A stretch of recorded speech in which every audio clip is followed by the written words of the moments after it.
कुरा प्रचण्डलाई अहिले पनि भन्छु, प्रचण्डजी तपाईँलाई म अहिले पनि भन्छु, याद छ तपाईँलाई होलेरी दाङको होलेरीमा सेना परिचालन गरौँ, प्रचण्डको टाउको फुटाल्नुपर्छ भनेर गिरिजाप्रसाद कोइरालाले सेना परिचालन गर्नका लागि दरबारमा पत्र ल्याएर आउनु भएको थियो।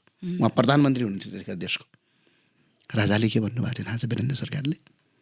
प्रचण्ड पनि यो देशको नागरिक हो, म मेरो सेना यो राष्ट्रका लागि चाहिने सेना, राष्ट्रभित्रकै मेरा नेपाली दाजुभाइ मार्नका लागि म प्रयोग गर्दिनँ भनेर सेना परिचालन नगरेर आज प्रचण्ड भन्ने मान्छे यो देशमा जीवित छन्।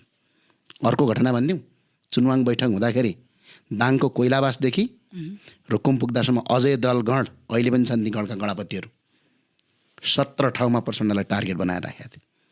दरबारले के भन्यो? मार्नु हुँदैन, उनको विचार पनि हामीले सुन्नुपर्छ। त्यसरी बचेको र अनि सेनाले तपाईँहरूमाथि आक्रमण कहिलेबाट गरे थाहा छ? तपाईँ सेना कति दिन लड्यो? 59 करिब 59 को स्टार्टिङमा 58 को एन्डिङमा 61 62 3 वर्ष त लड्यो तिमीहरूसँग सेना। 3 वर्षमा तिमीहरूको बिजोग बनाइदिएको थियो।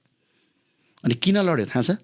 तिमीहरूले घर सुतेर बसेको, दाङको भालुवाङमा सुतेर बसेको, बाटो खर्न त्यो ट्रेडिङ गर्न बसेका त्यही लिम्बूका छोरा, त्यही तामाङका छोरा, त्यही मगरका छोरा, त्यही दलितका छोराहरू सुतेर बसेका मान्छेलाई तिमीहरूले राति गएर बम हानेर त्यो मान्छेका घाँटी काटेपछि अनि सेना चुप्लाएर बस्छ त? आफै के मन्त्री परिषदको निर्णय गरेर लडे हो?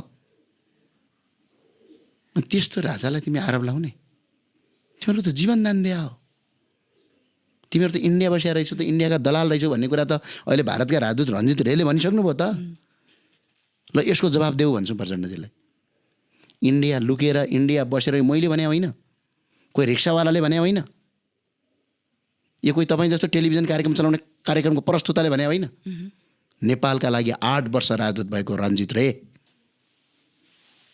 अस्ति भन्नुभयो दिल्लीमा हामीले पाले